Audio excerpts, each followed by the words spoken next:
स्वातंत्र्यानंतर 1950 साली झाले मध्य प्रदेश. राजधानी मात्र नागपूरच राहिली. 1956 साली राज्य पुनर्रचना आयोग फजल अली कमिशनचा हा रिपोर्ट आला. काय म्हणतो हा रिपोर्ट? विदर्भ हे स्वतंत्र राज्य केलं तर ते एक स्वयंपूर्ण राज्य असेल असं स्पष्टपणे सांगणारा हा रिपोर्ट आहे. मात्र झालं उलटच. 1960 साली विदर्भाला महाराष्ट्र राज्यात सामील करण्यात आलं आणि इथूनच संपन्न विदर्भाला ओहोटी लागली. भारतीय संविधानाचे जनक डॉक्टर बाबासाहेब आंबेडकर यांनी याचा विरोध केला होता. त्या द्रष्ट्या महामानवानं विदर्भातील जनतेला या धोक्यापासून सावध राहण्याची पूर्वसूचना दिली होती आणि झालेही तसेच. या विदर्भाच्या कापूस बाजारात विदर्भाच्या शेतकऱ्यांच्या किती गाड्या आल्या, यावरून आंतरराष्ट्रीय बाजारपेठेचे भाव ठरायचे. पण आज ते दिवस विदर्भाचे गेले. जिथे हिरे मोती पिकल्या जायचे त्या ठिकाणी आज फक्त धूर दिसतोय. ब्रिटिश राज्यकर्त्यांवर विदर्भाच्या शेतकऱ्यांचे पैसे उधार किंवा कर्जाच्या रूपानं राहत असत. ते नंतर ब्रिटिशांना विदर्भाला परत करावे लागे. म्हणजे इंग्रजांना कर्ज देणारा विदर्भाचा शेतकरी आज स्वतः कर्जाच्या खाईत आहे. आपल्या विदर्भाला जुनं वैभव पुन्हा मिळू शकतं, पण त्याकरता पहिलं पाऊल वेगळ्या विदर्भ राज्याची निर्मिती. विदर्भाची प्रवाही सिंचन क्षमता झटक्यात वाढू शकते.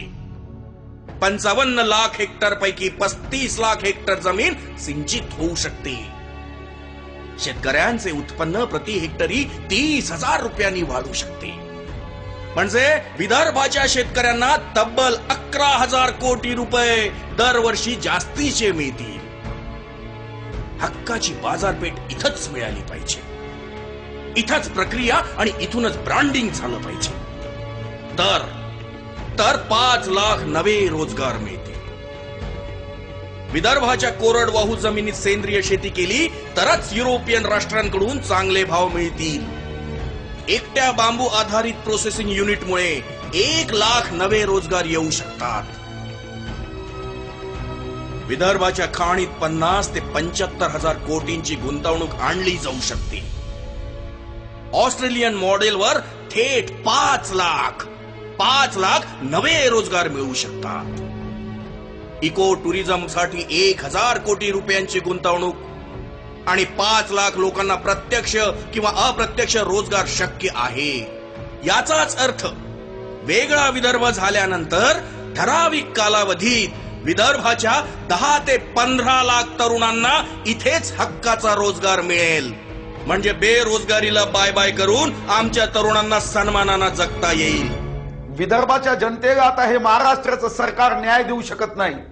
महाराष्ट्राच्या तिजोरीत विदर्भाच्या विकासासाठी पैसा नाही. अरे विदर्भाच्या जनतेसाठी प्रेम नाही, स्नेह नाही. विदर्भ म्हणजे या नेत्यांना वसाहत वाटते. विदर्भ शोषण करण्यासाठी सुपीक भूमी वाटते. विदर्भाचे लोकच विदर्भाचं भलं करू शकतात. आपणच आपला विदर्भ करू शकतो संपन्न. एकच उदाहरण देतो, बघा आणि निर्णय घ्या. विदर्भात तयार होते 4,500 मेगावॉट वीज. मात्र विदर्भाला गरज आहे केवळ 1200 किंवा 1,500 मेगावॉटची. महाराष्ट्रात राहून ती सुद्धा मिळत नाही. वेगळ्या विदर्भ राज्याला स्वतःची गरज भागवून उरलेली वीज उंच दरात विकता येईल. 8 ते 12,000 कोटींची मिळकत होईल. कसा असेल आपला विदर्भ? सुखी, संपन्न आणि आदर्श. जिथं वाळवंट किंवा दुष्काळ नसेल.